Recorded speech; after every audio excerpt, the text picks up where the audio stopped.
మాట తప్పదు మడమ తిప్పరు అని ఒక ఫ్యామిలీని ముద్రేశారు. అవును.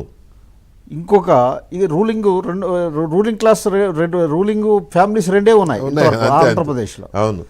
ఇక రెండో ఆయనకి ఒక నెగిటివ్ ట్యాగ్ తగిలిచ్చారు. ఏమిటి అని అంటే ఈయన వాడుకొని వదిలేస్తాడు. అవును. ఇది కేవలం పొలిటికల్ జిమ్మిక్ తప్ప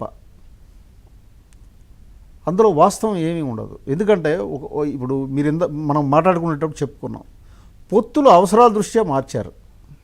అంతే. మీకు బీహార్లో మనం తీసుకుంటే నితీష్ కుమార్ గారిని మనం చూడొచ్చు.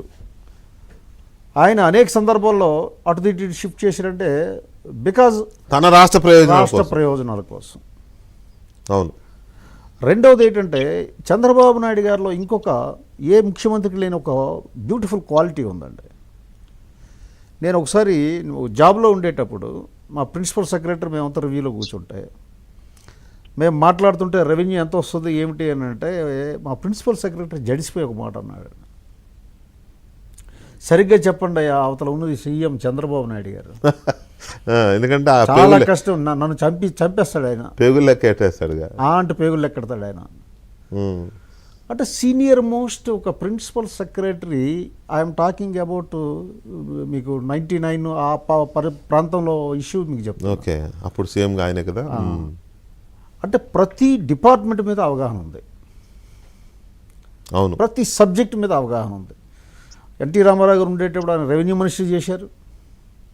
అప్పుడు అర్జీలు స్వీకరించడంతో ప్రజా అవసరాలు ఎలాగుంటాయి, ప్రజల తాలూకా మనోగతం ఎలాగుంటుంది అనేది ఆయనకి పూర్తి అవకాశం ఉంది. ప్రజల వద్దకు పాలన అనేటప్పుడు ప్రజల సైకాలజీని కూడా బాగా స్టడీ చేశారు. దీని ద్వారా ఏంటంటే ఆయన ఎవరిని తప్పు పట్టించలేరు. ఎవరైనా తప్పు చేస్తే ఆయన పక్కన పెట్టడం అన్నది it is part of administration. Political administration అవ్వచ్చు, ఏ అడ్మినిస్ట్రేషన్ అయినా సరే. సో ఆ పక్కకు తప్పు చేస్తే పక్కకు పెట్టడాన్ని ఒక నెగిటివ్ ట్యాగ్ ఏం తగిలించారంటే వాడుకొని వదిలేస్తారు. అంతకుమించి అందులో ఇప్పుడు వాడుకొని వదిలేయడం అనే ట్యాగ్ పవన్ కళ్యాణ్ గారికి కూడా తగిలిచ్చారు. అంటే ఆయనకి చెప్పారు. అదేమో చంద్రబాబు నాయుడు గారి గురించి చెప్పారు.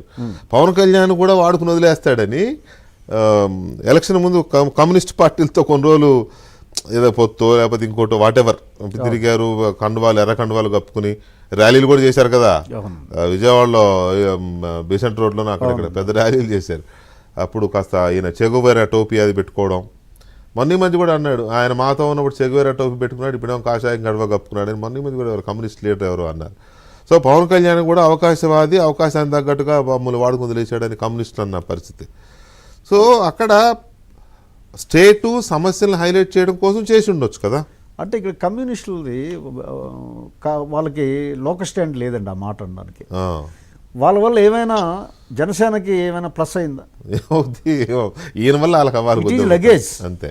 Any party has to carry. రెండవది ఆయన అత్యంత ప్రాధాన్యత ఇచ్చాడండి. ఆ పొత్తుల్లో భాగంగా కమ్యూనిస్టులకు కానీ బహుజన సమాజ్ పార్టీకి కానీ ప్రాధాన్యత ఇచ్చి టిక్కెట్లు ఎక్కడ కావాలంటే అక్కడ ఇవ్వడం జరిగింది. వాడుకోవడం ఎట్లా అవుతుంది? మీరు దాన్ని ఎలాగ వాడుకున్నారో చాలా ఉంది, అది పెద్ద సబ్జెక్ట్. అది నా దగ్గర అన్నీ ఉన్నాయి. నా దగ్గర ఈ ఇన్బాక్స్ లో చాలా ఉన్నాయి. ఇన్వెస్టిగేట్ చేయాల్సిన సబ్జెక్ట్ ఉంది అయితే మీ దగ్గర. అందుకు కమ్యూనిస్టులు ఆ మాట అనడానికి లేదండి.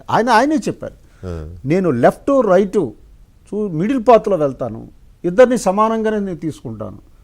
మిడిల్ పాత్ అన్నది లార్డ్ బుద్ధ ఎనౌన్షియేటెడ్. ఎప్పుడు కూడా middle path the best path అని చెప్పేసి. రైట్ పాత్ కాదు, రైట్ పాత్ కాదు, straight path is always right path. అది ఆయన ఫాలో అవుతారు. రైట్. నౌ శ్రీనివాసరావు గారు, ఇది చంద్రబాబు నాయుడు గారు వాడుకుని వదిలేస్తారనే ట్యాగ్